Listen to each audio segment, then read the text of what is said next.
What's up, people of the present and the future? I'm Silver the Hedgehog, and we're here to get the fourth and final part of the weather phenomenon out the way. Then it'll be on to the lost episodes, then the top 18 food and beverage SCPs, which will have 3 parts, and then Tails and Knuckles will be rapping together, if the screen is big enough for it. And then finally, we'll get Eggman to react to stuff, and after that, that will be all for random reactions from us.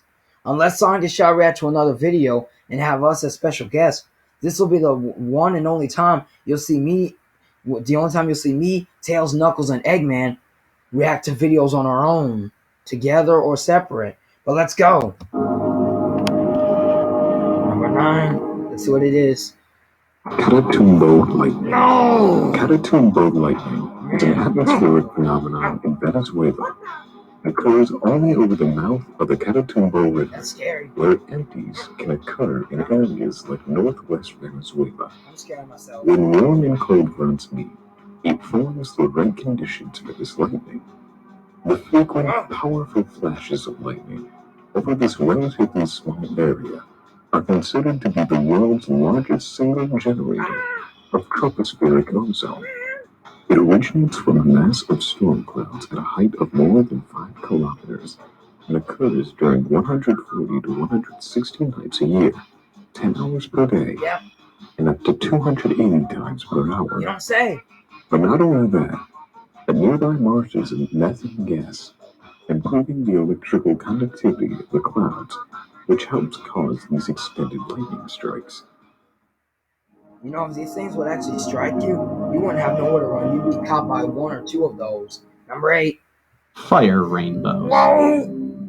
This list is home to some pretty cool stuff, but this is one of my Mine favorites. too now. A fire rainbow, rainbow cloud, or circumhorizontal arc is an extremely rare phenomenon that occurs only when the sun is high, allowing its light to pass through high-altitude cirrus clouds that have a high content of ice crystals. Oh, I'm good now.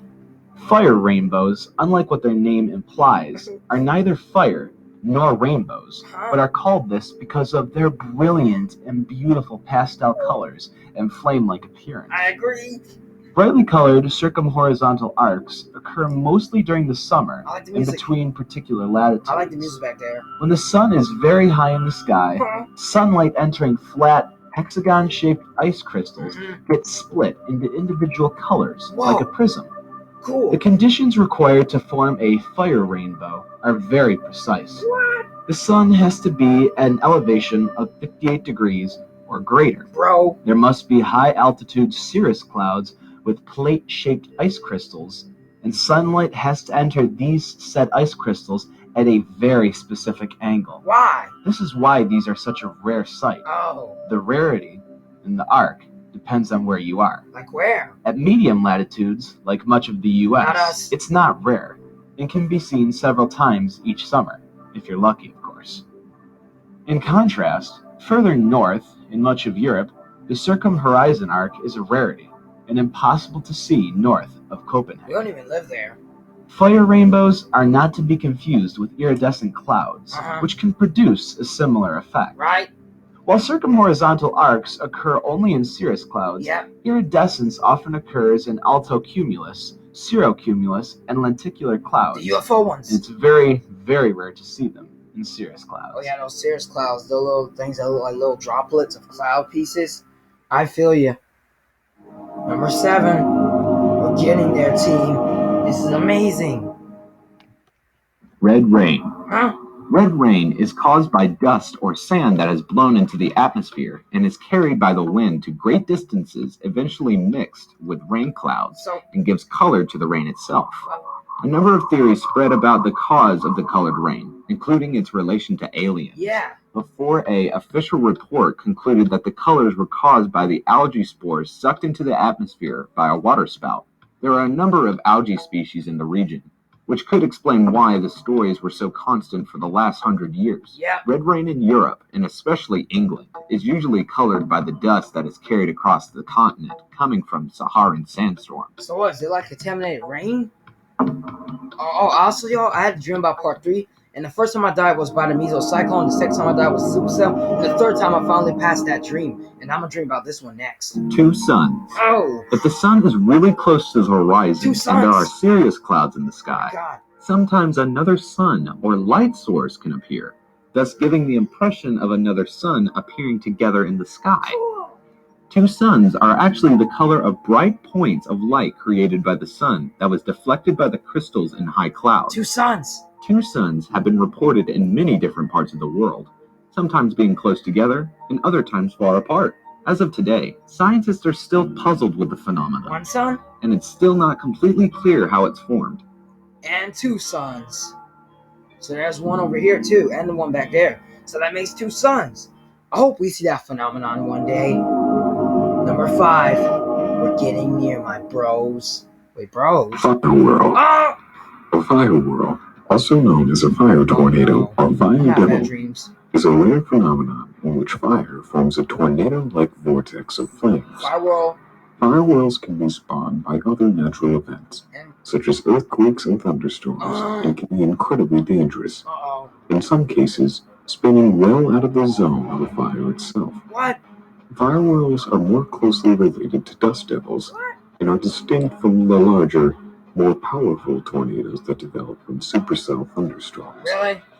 Fire whirls have been known to be nearly a mile high, have wind speeds of over 100 miles per hour, and to last for 20 or more minutes. Although it's rare, this type of weather is extremely dangerous. Yep, I'm going to have a nightmare about Catatumbo lightning and the fire whirl. And I guess I'm going to have a third scary phenomenon as well. That's more than my third part. Red Sprites. Ooh. And blue jets. This is a good one, Dream. We've talked about some pretty weird and beautiful things thus far, but this is where things start to take a turn for the bizarre. Yeah. Red Sprites and blue jets all refer to phenomena that occur in the upper atmosphere in the regions around thunderstorms. Yeah. They appear as cones, glows, and discharges. They were only discovered in the last century because of their placement and extremely brief lifespan. Red Sprites are massive but weak luminous flashes that appear directly above an active thunderstorm system and are coincident with cloud-to-ground or intra-cloud lightning strikes. The red sprite was surprising. They're normally colored reddish-orange, with hanging tendrils below and arcing branches above. Wow. They can also be preceded by a reddish halo. Halo? Sprites rarely appear singly, usually occurring in clusters of 2, 3, or more. Blue jets are a second high-altitude optical phenomenon. Uppercut. Distinct from sprites, observed above thunderstorms using low-light television systems. Sure you can. As their name implies, blue jets are optical ejections from the top of the electrically active core regions of thunderstorms. Don't do the red sprite one. From what we know, red sprites and blue jets are an integral feature of every thunderstorm system of moderate size or larger in the terrestrial system, and may be an essential element of the Earth's electrical circuit. Furthermore, it seems likely that they have been a part of thunderstorms dating back millions of years. It also seems possible that red sprites and blue jets occur with the lightning on other planets, such as Jupiter and Venus. Jupiter and Venus? Yeah. I wasn't paying attention to where they were located. Number 3. Oh gosh, I got a bad feeling. This will be the earthquake lights. Third scary phenomenon. Earthquake lights are unusual luminous atmospheric phenomenon. They are usually reportedly in areas of high seismic activity or volcanic eruptions. They were believed to be myths until they were photographed in 1965 during an earthquake in Japan. Since then, many mysterious lights have been witnessed and filmed before seismic occurrences. Yeah. It was then that seismologists worldwide accepted their existence as earthquake lights. Right. Over the past few years, various theories have been proposed for how earthquake lights form, including the disruption of the Earth's magnetic fields by tectonic stress, in which quartz-bearing rocks produce voltages when compressed in a certain way. Wow.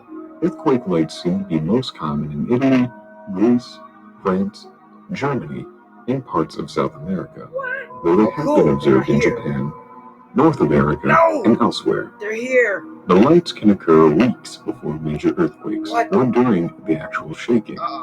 They have been recorded at distances of up to 100 miles from the epicenter. So they can happen weeks before or during the actual shaking? Yeah, this is going to be another phenomenon in my nightmares. As well as the mesocyclones and Supercell. Ball lightning. And Firewhirl. This is a very rare phenomenon that involves ball-shaped lightning that moves much slower than normal lightning. Although I won't die in this one. It has been reported to be as large as 8 feet in diameter and can cause great damage. Great damage! There are reports of ball lightning destroying whole buildings. Oh! There currently is no fully satisfactory or generally accepted scientific theory for ball lightning. Truth. Mainly because it is so rare. Yeah. And when it does occur, it doesn't stay around long enough to be studied. What do you mean? It generally has a lifetime of less than 5 seconds. At one time, ball lightning was thought to be extremely rare. That's longer? But this is because most eyewitnesses feared ridicule and wouldn't come forward. Ridicule, electric shock? In reality, Man. 5% of the population has seen ball lightning. Y'all need to be willing to take risks to see it. Today, most researchers agree that it is real. Yeah. Yet its nature is still highly controversial, and no sensible theories yet exist to explain it. Why? Ball lightning has been reported as glowing orbs in the sky. Glowing orbs? Which is sometimes mistaken as UFOs. I would see where you get that from. But dude, can you believe this? These guys feared electric shock, aka ridicule, and wouldn't come forward to study them. Because extremely rare, because they lasted longer and were probably stronger, number one. Aurora Borealis. Whoa! The Aurora Borealis are a fascinating phenomenon caused by collisions between the sun's electrically charged particles and the molecules and atoms in the Earth's atmosphere. The spectacular light show takes place in the upper atmosphere at a height of approximately 100 kilometers and can best be compared to candles flickering in the wind or fluttering curtains in shades of green and yellow. Awesome! They are more typically seen closer to the poles and during the equinoxes of the year. The phenomenon is often seen around midnight and is experienced on a dark, clear night in the period from September to the beginning of April. Most famous of these are the Northern Lights. Oh, and y'all saw that house that was back there at the beginning when it showed this Aurora Borealis? I want to stay in there. I'd rather stay in that house with the Aurora Borealis than going into that cabin to see some light pillars. Because you know the Aurora Borealis is way better than some pillars of light anyways. Well guys, that was part 4. The most awesomest part I've ever seen. If you liked this video, leave a like, comment, and subscribe. And now I'm gonna start going back to a scary side. And because I told you I'm probably gonna die the first time from the Catatumbo lightning. Then I'm gonna die a second time from the the Firewhirl. Then third from the earthquake lights because I'll fall through a hole of earthquakes. And fourth, the ball lightning. After those 4 attempts, I should probably survive soon after. But anyways, I'll see you guys in the part 1 of the top 25 lost episode creepypastas. See you later, people of the present and the future.